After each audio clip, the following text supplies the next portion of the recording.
All right, this is like take 20 of the LB podcast. We're struggling, but we're still here. Yeah, we're still here. We ain't giving up. You know what I'm saying?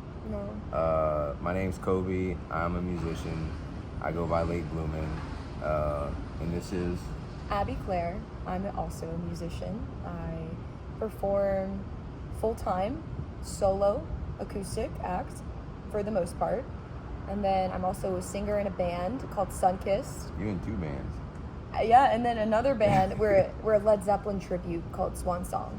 That's so cool. I'm staying busy. Yeah, that's all really fun, cool. all A fun. Led Zeppelin tribute band. That's really different. Yeah. Cause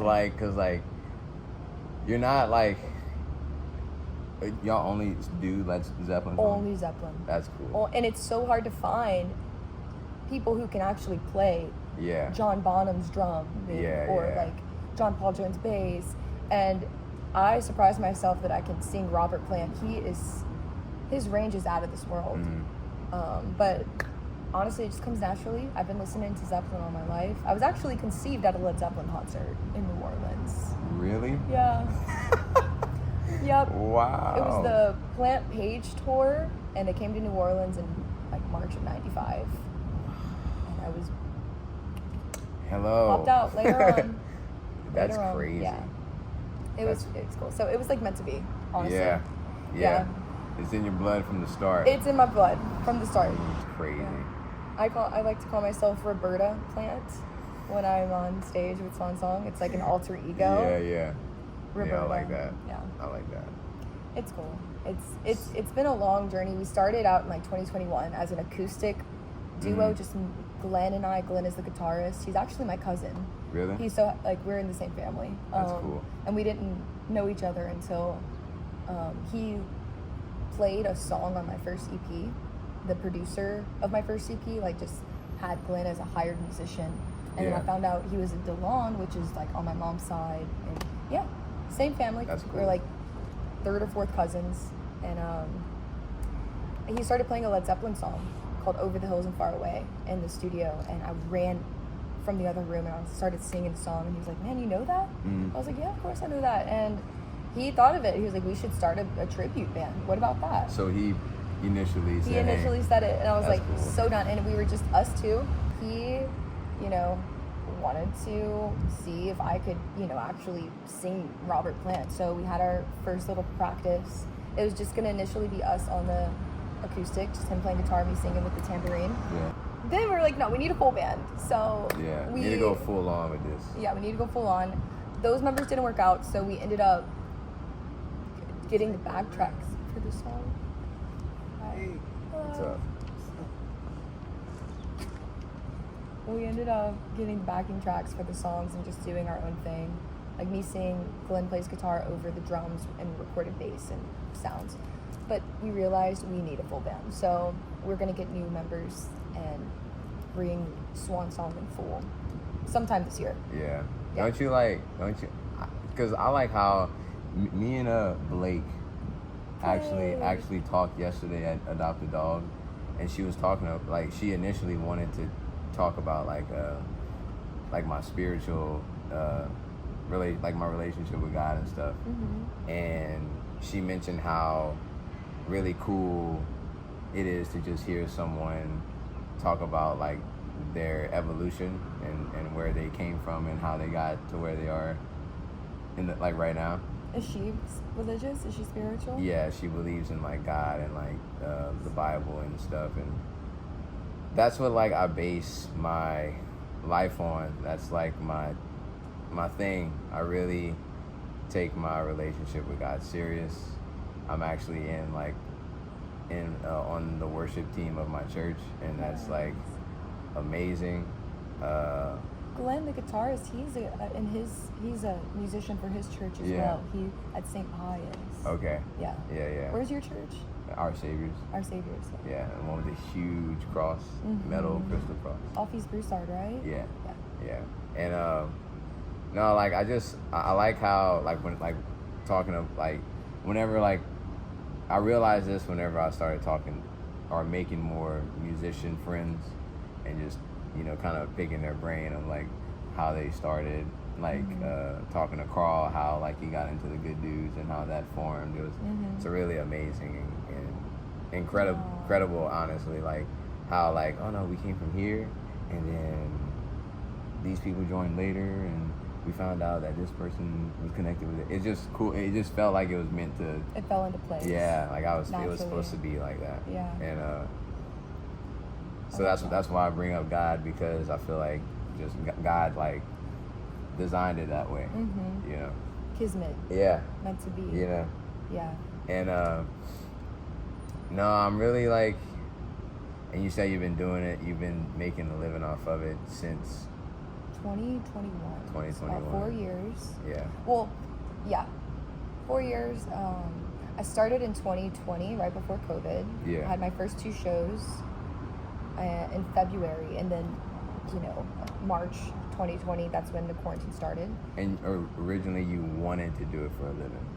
Or Originally, no. I did not think I would ever be able to, like, accomplish a full-time job with this. I actually... Casey thought the same way. 2019, I was hosting at Spoonbill, and my mom randomly messaged me or texted me, and she's like, "Hey, I'm at Legends right now, and they have like live music going on, and I think you should do this." She's like, "I'm gonna figure out who books their music, and give them your email so you can send them some of your songs that I recently recorded with Paul Broussard." And so I did it. I emailed, man's name is Chris, and he liked my sound, and he was like, "Hey, well look, you gather up about 2.5 hours worth of music for the show. It's going to be 9 to 12, and if you can do that, then you're ready. Just get your equipment." And it took me about maybe 2 months max to like just get my stuff together, and played my first show at Zeus and Crowley. Fire. Yeah, and then my second one was at Legends on Verot. And it was so much fun. I just loved seeing my people in the crowd and like feeling that support, and it was like a backbone. Yeah, and I mean COVID hit, and I played guitar throughout quarantine, but I don't even know. It all just happened. It was nothing was planned. I just did it because my mom like kind of pushed me to do it. You, yeah. She's like, "You are talented. You go do your thing." Yeah. And I owe all of this to her, really. That's really and Chris cool. Jacquet. He really showed me the way. He was my source of like figuring out how everything works. That's really dope. No, it was really cool.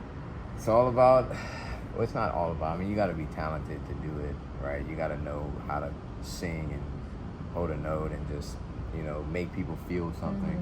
But like, unfortunately, but also fortunately, it's about who you know. It's about who you know. It knows somebody that knows somebody that knows somebody that knows somebody. Yeah. The reason why I say it's unfortunate is because it's not just about like what you do by yourself. You got to go out and get out of your comfort zone if you are very introverted or in your shell, like how I still am, but it's not nearly as bad as it used to be, because I'm actually like, because I want to do this, bro. Like I want to.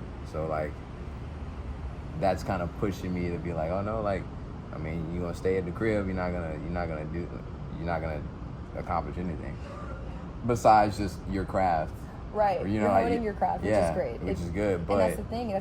This career takes a lot of practice time, a lot of energy out of your life. Like when I go out now, it's for my job technically, and so when I'm not playing music, I kind of want to just stay in. Oh my gosh, there is a wasp yet again. They are flocking over here. They like us. They really like us. They over want to get in here. the pod. They want to get some airtime. Oh my gosh. Hey, at least we didn't freak out. Oh yeah. They sense fear, and I didn't jump over this car onto the sidewalk across the street, so that's good. Yeah. But yeah, no, it really is time consuming, but if you're passionate about it. Yeah, like if you love it, it shouldn't matter. It shouldn't matter. That shouldn't matter. Yeah.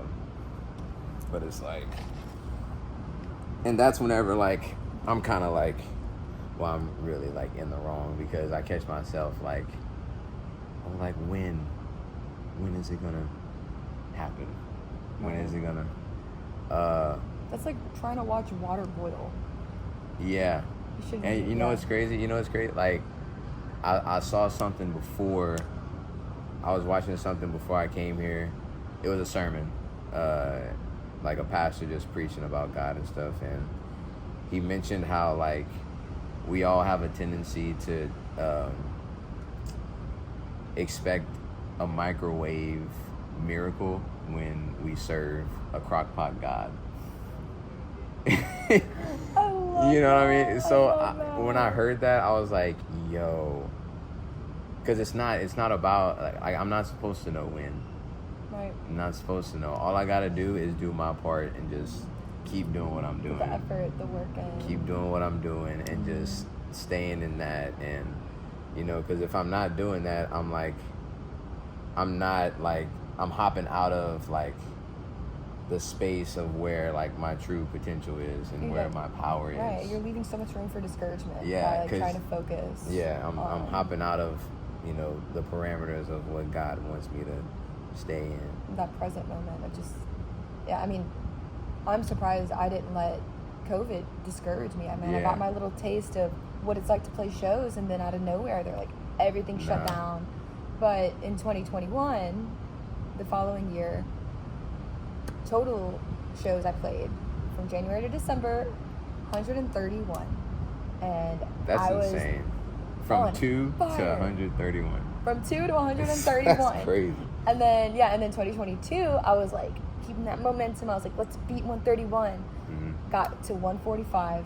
Then 2023, I'm like, I get to 172, and I'm hoping to surpass that. But I tell myself, it's okay if 2024 is not, if I don't play 170 shows. Yeah. You know, but I have to, now that I'm doing this for a living and this is my source of income now. Yeah. I have to be smart about it, and like, yeah, it's a stressful thing because you have to plan months in advance, because there are venues that book for the whole year and January, you know, and you just never know how businesses work. And that's where another example of it's good to know the right people, because favoritism is always going to be a thing no matter what, especially in an industry where talent is the consumption, what's being consumed. So it's really subjective, and you just have to know how to talk to people, and that's where like personality really comes through. And I attribute all of my years of waiting tables and serving to how I can talk to any type of personality, any type of person. Right. I can adapt really quickly, and I'm sure you feel that when it comes to like your sports, like how you played sports and you were on a team. I mean, you had to work with people who didn't matter if you liked them or not. You still had to work, and y'all had the same goal. It is different though. And that's completely true, but it's also like I'm seeing these people every day, so you'll get comfortable fast with those people, whereas you serving a different person every day. You don't know who, right? Like you. Except when the regulars come, like. Oh yeah. Breland and Joey. We love them. It's those people. Yeah. It makes it so worth your while when those people like show up every single week, multiple times a week to your show, to see you and support you. Yeah, that's cool. That's really cool. It's so cool. It's cool to have friends from this. Make friends who like honestly feel like family members. Like I feel like I'm going to know these people, even if I in the future don't play as much or like don't see them as much. They're still gonna feel like family, and I'm still gonna want to know how they're doing. Yeah, for sure. You know, it's a beautiful thing, because if I wasn't playing music, didn't have shows, I would have never met them. Our lives would have never, you know, coincided. I believe that God's greatest blessing for us is other people, relationships. We can't do that without them. We can't do anything without other people. Because our biggest pain and biggest pleasure comes from people at the same time. That's a freaking bar. That's crazy. That's gonna be in a song. But like, no, it's true. Like it's not things. It's not external validation from other things. But like when we get validation from other people, it freaking gets us going. Like it's like, yo, like.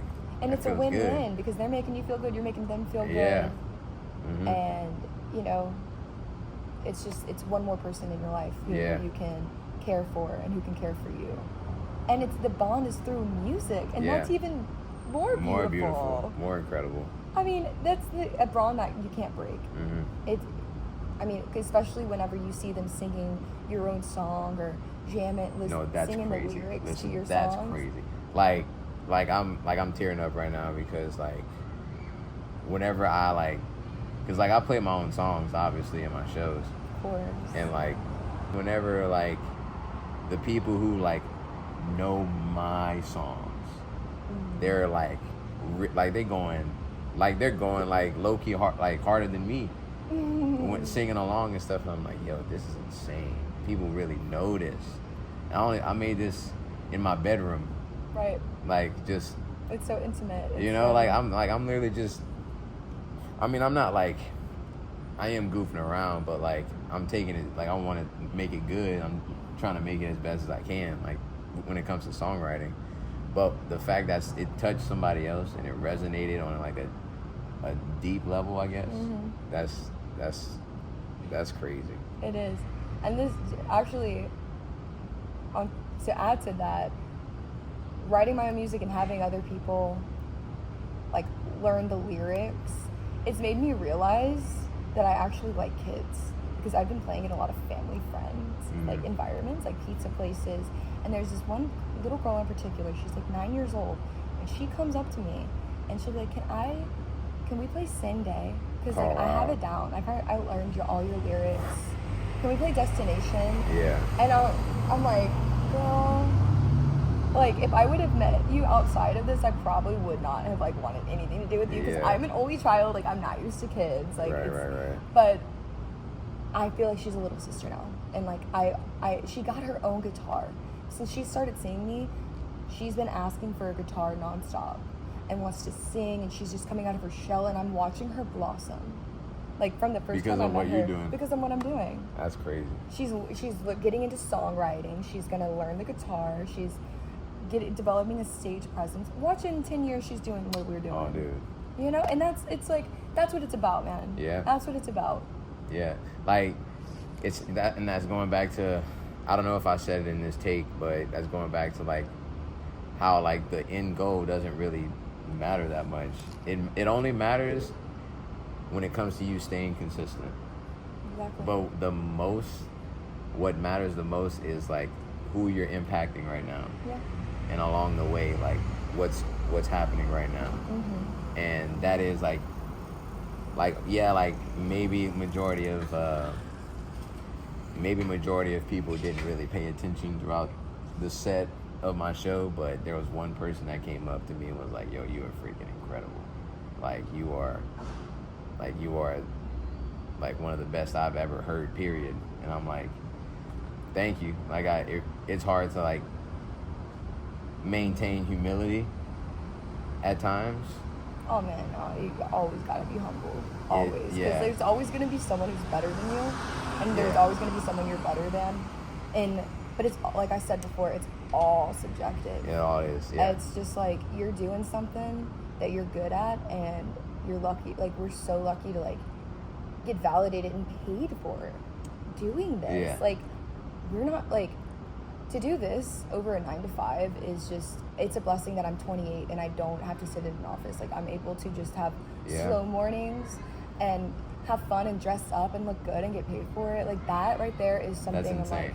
And I've never pictured this for myself. I didn't know, growing up, I'd like to sing, but as a teenager, as a young adult, like I didn't see myself being a performer or an entertainer. Just never did. And it just fell so naturally. It really worked out, and there was definitely a little kid on a tricycle coming this way. When did you pick up the guitar? When I was 11 years old. And you always knew that you could sing? Actually, my mom has like home videos of me singing in the mirror, and I've always just enjoyed it. I've always wanted to sing, and both of my parents are musicians. My dad is the one who taught me how to play guitar. My mom sings, my dad sings. Your parents are awesome. I love them. I love your parents. Shouts out Kimberly and Corey. Kimberly, Corey! No, but I remember the first time that I sang in front of someone. I was about 10 or 11. It was about the same time I picked up the guitar. I was at my uncle's house, and his niece and nephews were there, about my age, and they're having a talent show. And I decided to sing that song, Suddenly I See, This Is What I Want. Oh, yeah. It's my favorite song at the time. Katie Tunstall, she's a big inspiration. And it was the first time someone was like, you sing really well. You're really good. Like, what? You're good. And I'm like, okay, hell yeah. Like, I enjoy this. Cool. And I would do high school talent shows. You know, I'd sing a few songs with my guitar. Right. But no, I never thought or pictured myself performing in front of people by myself for hours at hand. Like, it's something that I've come to appreciate after 4 years of doing. It's like, this has helped mold me into the woman I am today. Yeah. I would not be who I am today if it weren't for Abi Clair. Same. When it comes to me building my brand and like coming up with like late blooming and just figuring out where I would want to take this and how I want to be expressed and displayed and revealed, I guess. Yeah. At the end of it, it's like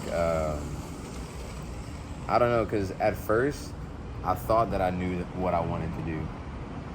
Was it play baseball? Baseball. It was baseball. I wanted to get drafted. I'm getting drafted. Like, I'm going to school because I want to play baseball. That was where I was mentally.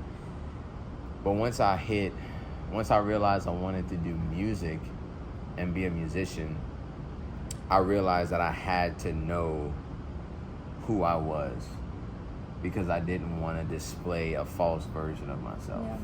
Yeah. Because, maybe that would connect with the world, but for how long? Right. Till I fall off. Right. You know, I feel like just being yourself is gonna build that firm foundation that won't go anywhere.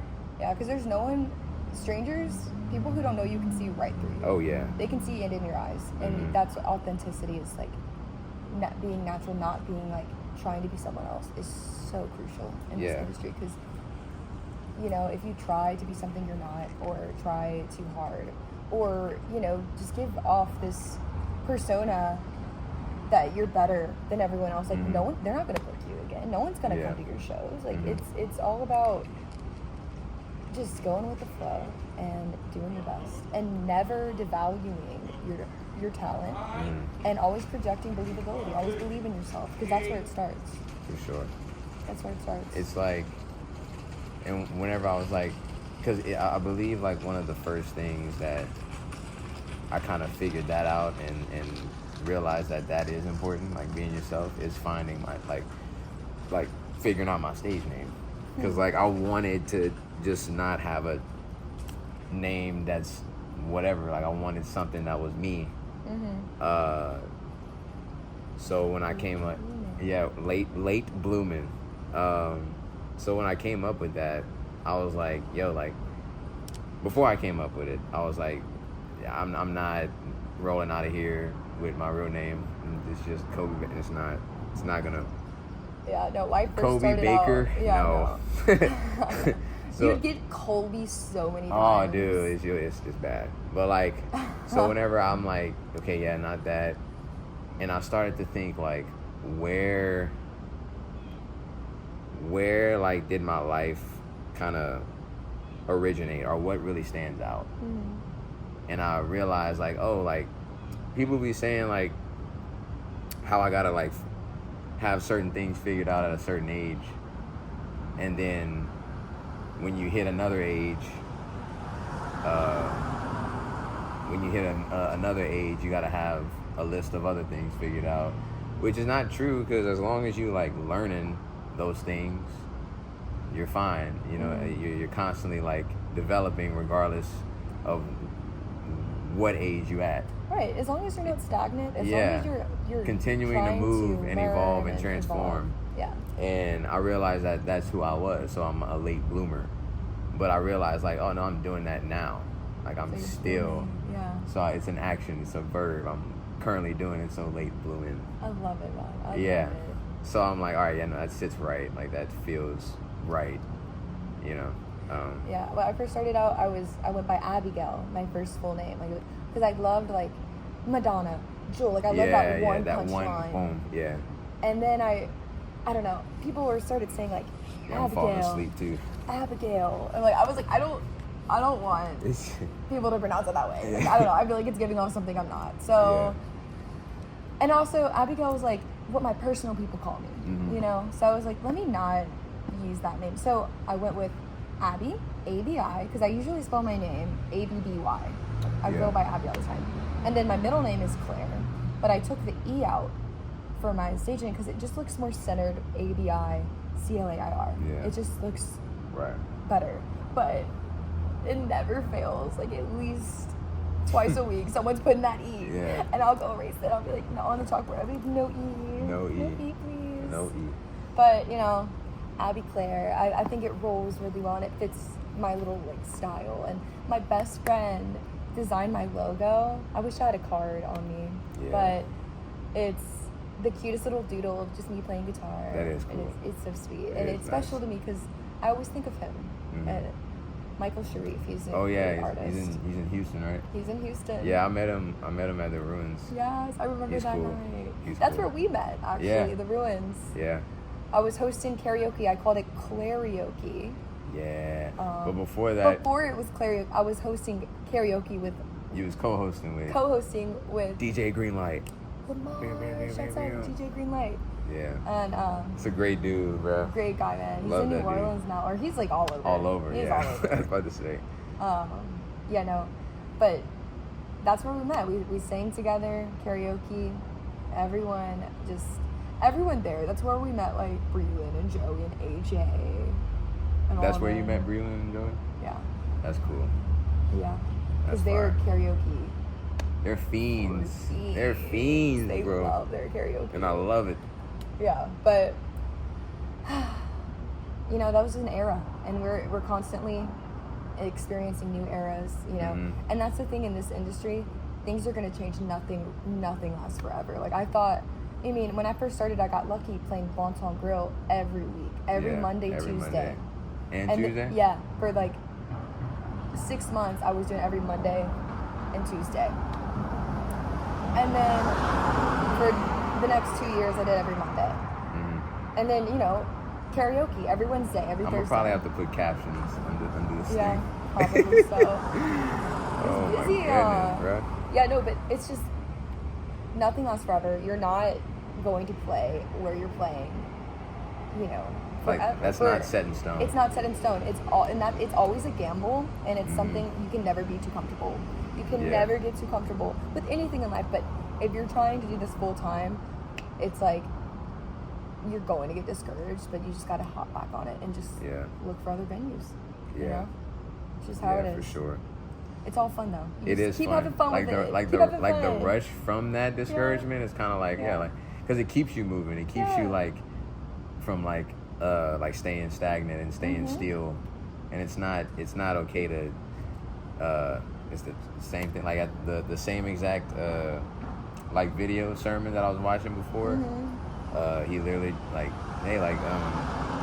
God wants you to be comfortably uncomfortable in everything. So like you wanna like, and it was so good because he put up like on his screen, it was like a visual like explanation of like what it's like when you want to like just develop within yourself.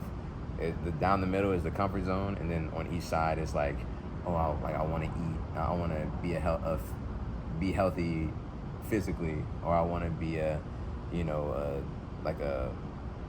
providable dad or whatever. Like you can't be comfortable. You like, because he's like showing them like, oh, I want to be this, but I'm trying to stay here and be comfortable when it's not possible. Right. You're gonna have to step out and like be uncomfortable if you want to like develop and evolve and also appreciate when you are comfortable. Yeah, like, you know, like, and understand like because that's what I like. I like being. I'm starting to like really to just be uncomfortable and not feel good whenever I'm feeling too good too at the same time.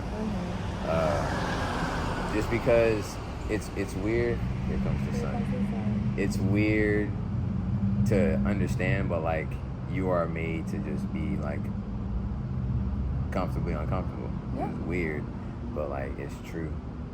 It's crazy. That's how life's supposed to be. Yeah. You know, because you'd feel complacent if you're too comfortable Yeah. after a while. I mean, that's just how it's supposed to be. But yeah, with this lifestyle, it's so fun, and honestly, it's impossible to be too comfortable. I mean, It there's is. always something different. You There's always always have something to do. There's always a new person to talk to. There's always a new venue. There's always a new song you need to learn. Mhm. There's always just something to do to keep yourself from feeling jaded or Yeah. you know, it's work, but it's fun work, and Yeah. it's something I wish for every musician. It makes the work tolerable. Like, Keeps you young, man. yeah, Keeps me young. because you love it. Like, Yeah. that's why it's important to do what you love to do, because you're gonna have to work regardless. Yeah. Like, regardless if you like your work or don't Or like don't. it. You know, so I just choose to do what I love to do. Yes. Work at what I love to do. You Oh know? man. Amen. It's just Amen. facts. Amen. Yeah, no, I think we hit well, not every. I mean, we got a good bit. We got a good bit. I Yeah, feel we like- did. This is a really good conversation. This was good. I'm so happy to be on an episode of The LB LB Podcast. podcast. Hopefully, Abi Clair here. yeah. Go check her out. The links will be in the description. just Socials, listen to songs. Spotify. You just on Spotify? So I'm on everything. I'm Okay, on cool. Pandora now, even. Yeah, Yeah, same. cool. It's a cool feeling. Yeah. Are you on a dish? You use DistroKid? Yes. Yeah. Yes. That's the way to go. That's the man. way to go. But come to a show, check me out. Listen to a song or two or more. All that. And I'm on the rise.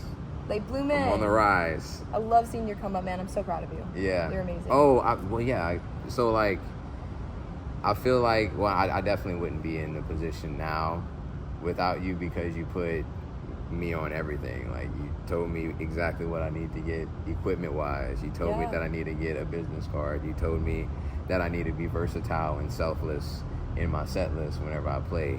You told me that I gotta get out my comfort zone when it comes to, like, playing stuff that I don't like or feel like I'm not gonna be able to play, and all of these things, like, I wouldn't have gained without you. So I want to say thank you.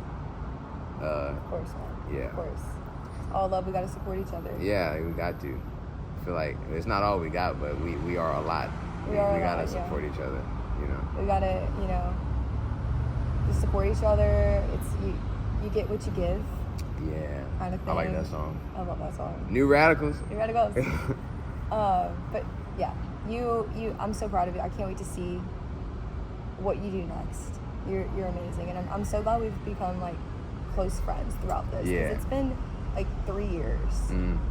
and it's just It's like our bond is through music. and It's getting just, like the time span is getting like it really it's is. solidifying. It's solidifying. Yeah, and I like it. It's dope. Cheers to that. But yeah. Yeah. My a empty local rap coffee, cup. Empty CCs. Okay. Peace. Perfect time drop.